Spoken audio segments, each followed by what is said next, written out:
बात आज ऑस्ट्रेलिया की करेंगे, क्योंकि लगातार कुछ एक्सपर्ट्स का मानना है कि जैसे ही 2023 की शुरुआत होगी तो ऑस्ट्रेलिया ढेर सारे वीज़ा जो है देने जा रहा है स्टूडेंट्स को।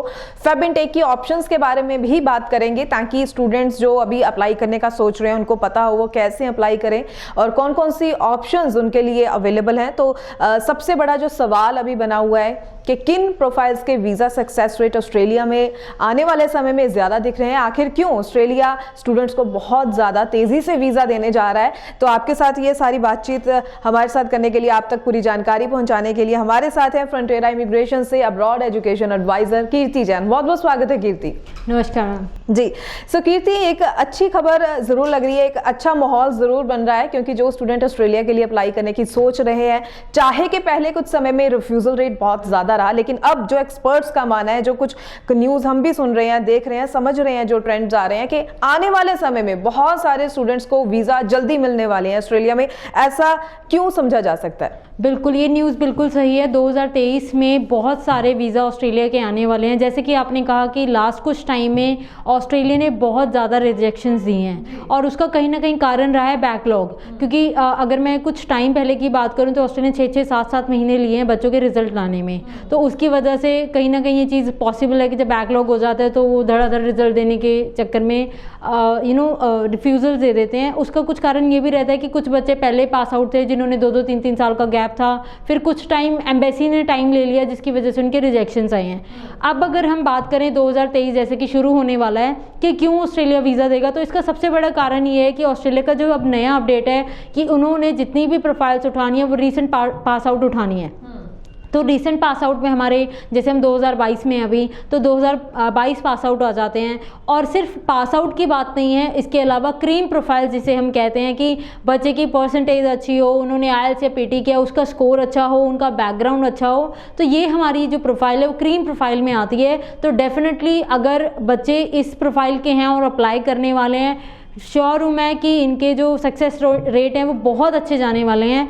अब मैं एग्जांपल देना चाहूँगी कि एक बच्चा है जो 2022 पास आउट है, उसने अभी रिसेंटली 12th की है और 85% मार्क्स हैं, लेकिन उसने नॉन मेडिकल से किया, लेकिन उसके मैथ्स में मार्क्स 33 हैं। तो वो क्रीम प्रोफाइल नहीं आती क्योंकि मेन सब्जेक्ट में आपके स्कोर कम हो गए। तो ये भी चीज़ें मैटर करती हैं। हम कई बार ओवरऑल परसेंटेज को वैल्यू दे देते हैं, लेकिन जो हमारे मेन सब्जेक्ट्स हैं उनको वैल्यू नहीं देते। तो ये ओवरऑल चीज़ें मैटर करती हैं कि आपके जो मेन सब्जेक्ट्स हैं उनमें भी ऑन एन एवरेज आपकी 60% हो। देन आपने आईएलटीएस की है, ओवरऑल आपने 7 बैंड्स ले लिए, लेकिन एक मॉड्यूल में आपने 5 लिए हैं, तो ये भी क्रीम प्रोफाइल में नहीं आता है। तो मेक श्योर कि अगर आपके ओवरऑल 6 हैं तो नॉट लेस देन भी इतने ही जाएँ। पीटी में आपके मिनिमम 52 स्कोर हो, उससे ऊपर आप जाएँ।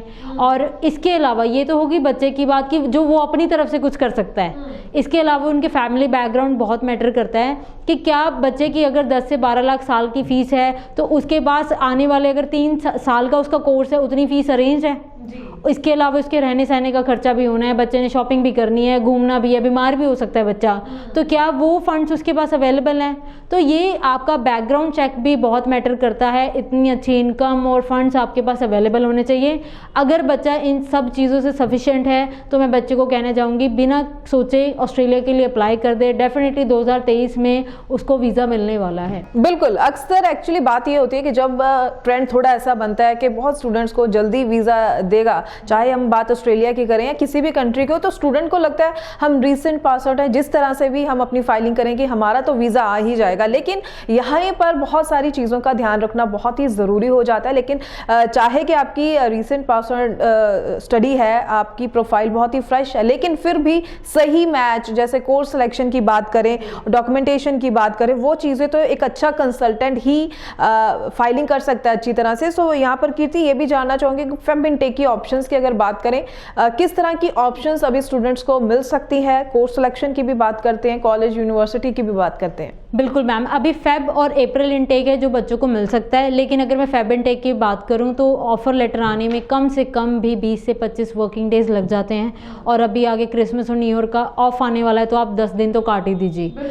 तो जो बच्चे अभी जो बचे हुए दिसंबर के कुछ दिन हैं इसमें अगर अप्लाई कर देते हैं तो वो बच्चे फरवरी इनटेक का प्लान कर सकते हैं कि उनका ऑफर लेटर आ जाएगा और वो प्रोसेस कर सकते हैं। बट अगर बच्चों ने अभी अप्लाई करने का सोच रहे हैं, अभी ऑप्शंस देख रहे हैं, हम करेंगे करके करके अगर टाइम निकाल देते हैं तो उन बच्चों के लिए फरवरी इनटेक का ऑप्शन बिल्कुल भी नहीं है, वो बच्चे अप्रैल इनटेक के लिए अप्लाई कर सकते हैं। और इसके साथ साथ मैं बोलना चाहूँगी बच्चों की जो सबसे ज़्यादा प्रॉब्लम है कि अवेयर नहीं होते और आज उन्होंने किसी की न्यूज़ सुनी और बस अप्लाई कर दिया, रिसर्च नहीं है, केस स्टडी नहीं है, तो इसलिए हम इतनी ब्रीफ इन्फॉर्मेशन देते हैं कि हर बच्चा अवेयर हो कि कल मैं अप्लाई करने जा रहा हूँ तो क्या सही जगह कर रहा हूँ। तो इसके लिए मैं कहना चाहूँगी अगर बच्चे अप्लाई करने का प्लान कर रहा है, मेक श्योर कि उसे ये पता होना चाहिए कि मेरे ऑफर लेटर आने के बाद यूनिवर्सिटी ने मुझसे GT प्रोसेस करवाना है। GT होती है जेन्युइन टेम्पररी एंट्रेंट। ये एक प्रोसेस है जिसके बाद ही कॉलेज आपको फाइनल कंफर्मेशन लेटर देता है कि यस आपकी जो एडमिशन है हमारी यूनिवर्सिटी में हो चुकी है। इसके लिए बच्चे में सबसे ज़्यादा जो कमी मैंने देखी है वो है पेशेंस। बच्चा सोचता आज मेरा ऑफर लेटर आ गया, मैंने आज डॉक्यूमेंट दे दिए, मेरा कल लेटर आ जाना चाहिए। बट GT के लिए मैं बता दूँ कुछ यूनिवर्सिटी हैं जो 10 से 15 दिन में भी आपका प्रोसेस क्लियर कर देती हैं और कुछ हैं जो 3 महीने भी लगा सकती हैं और 6 महीने भी लगा सकती हैं। तो patience is the key for Australia अगर आप ऑस्ट्रेलिया का प्लान कर रहे हैं, क्योंकि जैसे मैंने कहा कि 2023 में डेफिनेटली बहुत वीज़ा ऑस्ट्रेलिया देने वाला है, क्योंकि उन्होंने क्राइटेरिया ही ऐसा सेट कर दिया है कि वो चाहते हैं कि बच्चा अप्लाई ही ऐसा करे जिसमें पेशेंस हो और प्रोफाइल अच्छी हो। तो अगर आप वो सब चीज़ें देखते हैं सो मेक श्योर कि आपकी प्रोफाइल, जैसे मैंने आपको बताया, आपका इनकम सोर्स जो है, आपके फंड्स हैं, इसके अलावा यूनिवर्सिटी बार बार भी एक डॉक्यूमेंट मांग सकती है। अब फंड्स दिखाने का मतलब ये नहीं होता कि अगर आपकी रिक्वायरमेंट 25 लाख की, आपके पास 25 लाख अवेलेबल हैं, वो आपने शायद एक दिन में भी ट्रांसफ़र किए हो सकते हैं, पर वो आया कहाँ से, उसका सोर्स क्या है। तो ये छोटी छोटी चीज़ें हैं जो बहुत मैटर करती हैं। यूनिवर्सिटी एक डॉक्यूमेंट को 10 बार भी मांग लेती है, बच्चा वहाँ फ्रस्ट्रेट हो जाता है, मैंने तो प्रोवाइड कर दिया, मैं नहीं करूँगा, या फिर ये मेरा प्रोसेस नहीं कर रहे हैं, इन्होंने डॉक्यूमेंट्स फॉरवर्ड नहीं किए होंगे। तो ऐसा नहीं होता। यूनिवर्सिटी जब आपके डॉक्यूमेंट वेरीफाई करती है तो टाइम ले लेती है। अगर आप में पेशेंस हैं, आप रीसेंट पास आउट हो, आपकी प्रोफाइल अच्छी है, आपका बैकग्राउंड अच्छा है, तो हर चीज़ पॉसिबल है। बट यस, पेशेंस कहीं ना कहीं मैटर करती है। जी बिल्कुल। तो स्टूडेंट्स को भी कहना चाहेंगे अगर आपका भी कोई सवाल है, लगातार नंबर डिस्प्ले इसीलिए किया हुआ है कि ताकि आप अपने सवालों के जवाब भी टाइमली ले सकें। और जाते जाते एक छोटा सा सवाल करूंगी कीर्ति आपसे कि अभी जो दिसंबर एंड तक किसे आप कहेंगे कि लास्ट चांस है, ताकि स्टूडेंट्स अभी भी इस समय का फ़ायदा उठा सकें, फाइलिंग करके अपनी सीट बुक कर सकें और उसके बाद उनको जो है जब जैसे ही 2023 की शुरुआत होगी तो उनके लिए ऑप्शन नहीं बचेगी कोई। बिल्कुल, मैं दिसंबर में स्पेसिफिकली उन स्टूडेंट्स को कहूँगी लास्ट चांस है जो 2021 पास आउट है। उसका रीज़न ये, जैसे मैंने बताया कि ऑस्ट्रेलिया ने रिसेंट पास आउट पिक करने शुरू कर दिए हैं, तो 2023 में आते आते 21 वालों को 2 साल का गैप हो जाएगा, तो उनके लिए ऑस्ट्रेलिया की ऑप्शंस नहीं रहेंगी। तो आपके पास ये गोल्डन चांस है कि जो बचे हफ्ता 10 दिन हैं आप अप्लाई कर दें, ताकि आपकी एप्लीकेशन जो पर्टिकुलर कुछ कॉलेजेस हैं जो पिक कर रहे हैं आप वहाँ पे कर सके। इसके साथ साथ 2022 पास आउट भी 2023 में 1 साल पीछे हो जाएंगे।